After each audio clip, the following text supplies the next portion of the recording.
오늘 이재명 후원에서 우편물이 날라왔습니다. 소중한 후원과 격려에 진심으로 감사드린다는 그런 글이었습니다. 그리고 옆에는 무정액 영수증도 같이 첨부되어 있었습니다.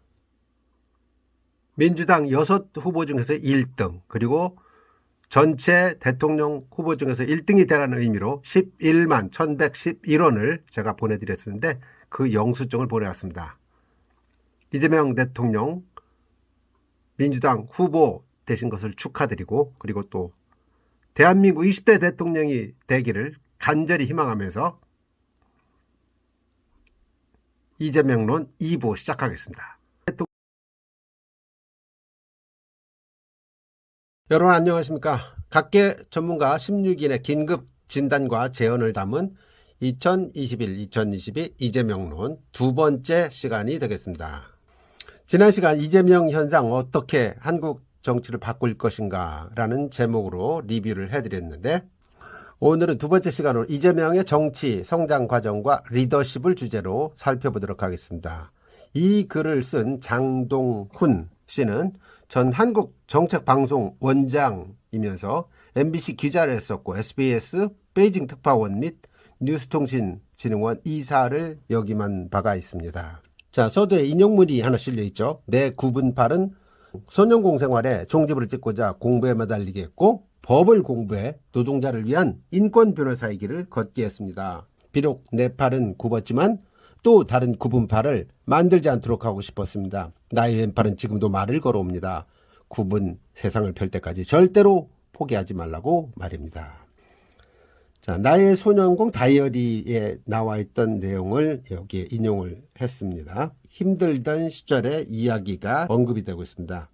이재명의 아버지는 청소부였죠. 어머니도 역시 공중변소 앞에서 화장실을 지키면서 사용자들한테 동전을 받던 그런 힘든 시절이었습니다. 소년공 이재명 역시 학교를 가지 못하고 공장에서 남의 이름으로 돈을 벌고 그런 시절이 있었죠. 작업중 프레스가 둘려서 한쪽 발이 굽어 장애자가 됐죠. 그 바람에 군대도 못 갔고, 낮은 공장에 나가고 밤엔 공부를 하고 하루 2시간 이상 잠을 자지 않았다고 하죠. 3개월 만에 중학교 과정, 그리고 1년 만에 고등학교 과정 검정고시를 통과하고, 또 예비고사 285점 맞아서 중앙대학교 법학과에 장학생으로 들어가고 법학과에서 사법고시 공부를 해서 4년 만에 또 합격을 합니다. 자, 이 같은 입지전적 스토리가 그 드라마틱한 정치 성장 과정을 거치면서 격동의 시대를 관통하는 사회적 대서사시로 지금 진화를 하고 있습니다. 얼마 전에 더불어민주당 대통령 후보로 당선이 됐죠. 이재명은 사법고시 합격하고 나서 시작한 것이 변호사였습니다. 인권 변호사. 원래 사법고시에 합격을 하면은 세 가지 길이 열리죠. 판사로 가느냐, 검사로 가느냐, 변호사로 가느냐. 대부분 이제 조금 상류층이라고 할까요? 이런 사람들이 판사를 많이 선호합니다. 그리고 좀 드라마틱하고 역동적인 사람들은 검사를 도전합니다. 그러다 보니까 변호사로 가는 사람들은 실력이 없는 사람들이 변호사를 선택을 합니다. 그렇게 하다 보니까 성적순으로 잘립니다. 판사, 검사, 변호사. 이재명은 그 당시에 성적이 판사도 충분히 갈 정도로 3분의 1서 수준의 실력이었다고 그렇게 얘기를 합니다. 그런데 본인이 내가 사법고시 합격하면 반드시 나처럼 어려웠던 그런 사람들을 위한 인권 변호사가 되겠다, 이런 다짐을 했었기 때문에 성적과 상관없이 인권 변호사의 길을 걷게 되죠. 그런데 인권 변호사로 가면서 성남시에서 성남시 시립의료원을 만들려고 하다가 현실의 그 두터운 벽에 부딪히게 됩니다. 그래서 결국 선택한 것이 의회에서 몇 초 만에 좌절당하는 이런 시립의료원 설립 조례 만들고 이런 거 할 거 아니라 시장이 되면 될 거 아니냐, 이런 주변의 이야기를 듣고 시장에 도전하죠. 그래서 제일 먼저 2006년 성남시장 도전했다가 떨어지고 2008년에 국회에 선거했다 떨어집니다. 그리고 2010년에 마침내 이제 성남시장이 되는데, 그 당시 썼던 여러 가지 책들이나 이런 내용들을 읽어보면은 두 번의 낙선 끝에 겪었던 경험들이 있는데, 선거 기간에 제일 중요한 게 역시 말이구나, 화술이구나, 상대방을 얼마나 설득하는 것이 중요하냐, 이런 것들을 이제 배우는 거죠. 그래서 설득의 심리학이라는 책을 비롯해서 심리학과 관련된 설득과 관련된 스피치 책들을 굉장히 많이 봤다고 합니다. 지금의 이재명 성남시장이 만들어지기 시작하는 거죠. 기초단체장 2번에 걸친 성남시장을 통해서 2016년 촛불전국이 치달을 때 많은 대중들 앞에서 사자후를 토하면서 핵사이다 발언에 시민들이 또 환호하고 전율하면서 중앙무대에 오르게 됩니다. 2017년 대권 도전했는데 민주당 후보 중에서 세 번째, 문재인이 57%, 안희정 21.5%, 그리고 이재명 성남시장 21.2%를 얻습니다. 문재인은 현재 대통령이고 안희정은 그 이후에 미투 사건에 연루가 돼서 낙마하죠. 그리고 3위를 했던 이재명이 이번에 다시 출마해서 대통령 후보가 됐습니다.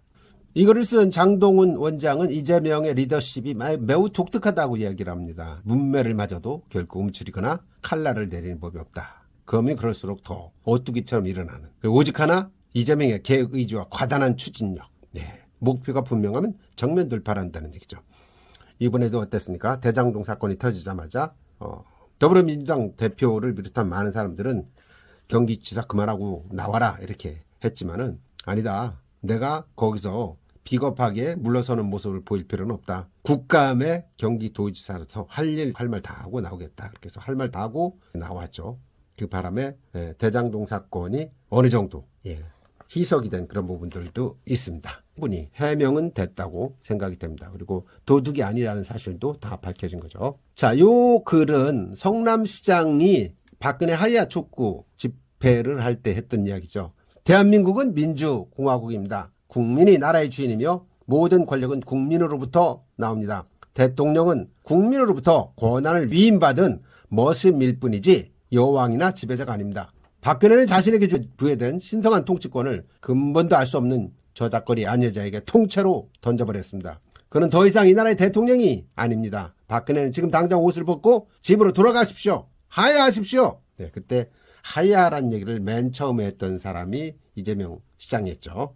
이 핵 사이다 발언으로 인해서 이재명 시장은 갑작스럽게 중앙무대에 등장하고 그리고 대선 출마하는 그런 기회를 얻게 되죠. 당시에 문재인 현 대통령을 비롯해서 유력 정치인들은 이제 발언 시위를 놓고 눈치를 많이 봤어요. 근데 이재명은 달랐죠. 하야하라고 그런 거. 그러니까 집회 참가자들도 폭발적인 환호로 화답을 했고 그래서 사이다의 층이 붙었고 가장 필요한 때 가장 필요한 방식으로 행동하는 이것이 이재명의 리더십의 요체라고 저자는 보고 있습니다.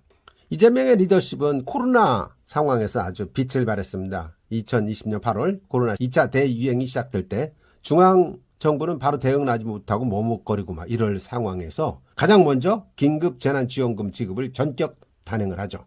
경기도에서 먼저 단행을 했습니다. 그뿐입니까? 경기도 가장 성공한 정책으로 손꼽히는 경기도 내 계곡 정비 사업, 25개 시군, 234개 하천 및 계곡의 불법 시설들을 전부 철거를 하죠. 그래서 자연경관을 오염시키는 주범들이 다 사라졌습니다. 시민들이 바가지 요금에 청정계곡을 되찾으면서 탄성을 질렀는데 이 시설물을 철거하면서 상인들하고 이렇게 부딪힌 게 거의 없다고 합니다. 외려 완강했던 상인들이 이재명의 설득과 대안 제시에 마음을 돌려서 자진적으로 하는 것이 97%나 된다고 하죠. 대단한 겁니다. 그 다음에 이제 공공건설의 원가 공개를 하자. 또 불법 대부업과의 전쟁에서 경기도 가면 이제 지금 막 돈 빌려준다고 이렇게 막 던지고 가는 이런 게 다 없어졌다는 거 아닙니까? 그 다음에 CCTV 설치, 수술제 의무화하는 거, 장기 공공임대주택 건설 이런 것들이 좀 사이다 행정으로 계속 이어진 거죠. 사회적 약자와 공감할 수밖에 없는 이재명만의 디테일이 작용을 한 겁니다. 덕분에 이재명은 한국 매니페스토 실천본부에서 주관한 광역 시도지사 공약이행평가에서 3년 연속 전국 1위에 올라서면서 대권 반열에 들어서게 되는 거죠. 이재명 후보는 촉이 뛰어나다고 그랬죠. 촉의 정치인.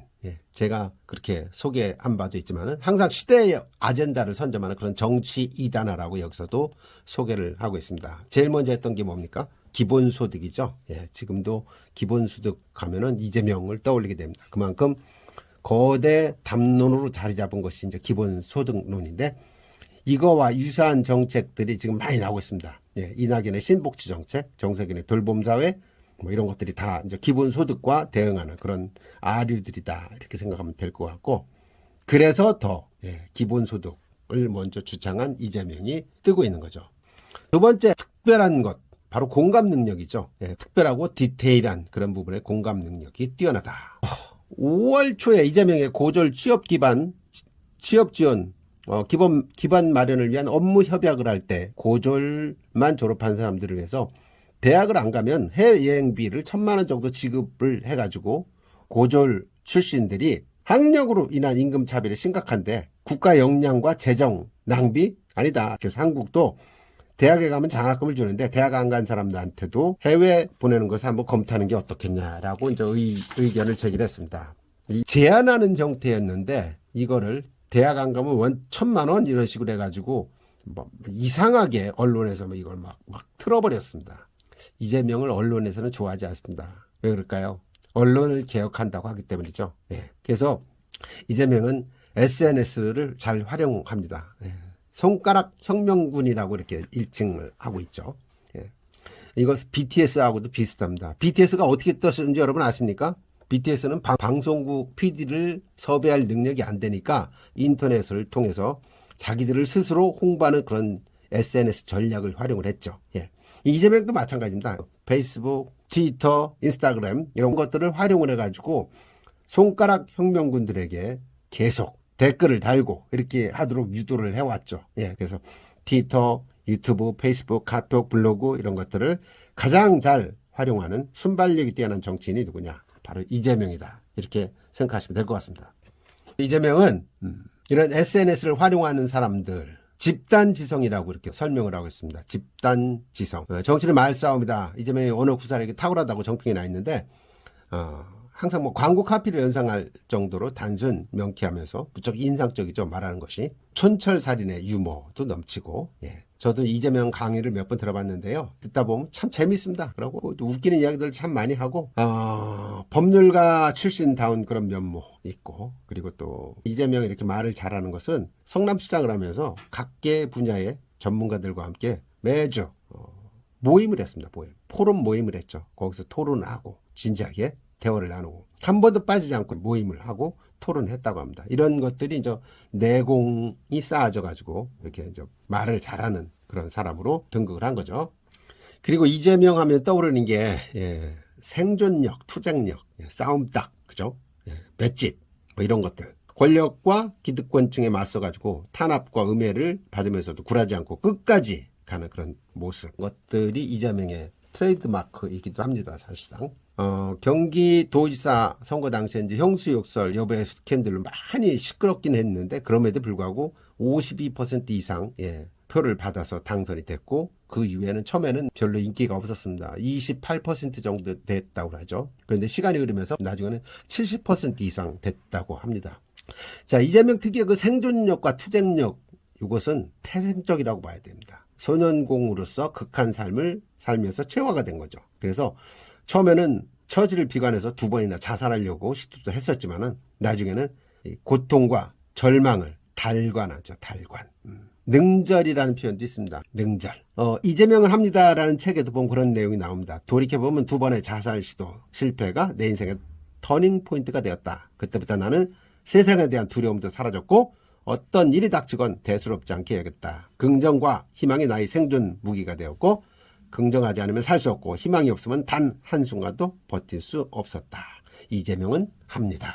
이글을 쓴 장동훈 원장은 정치 지형이 아주 급변하고 있다고 그렇게 분석을 하고 있습니다.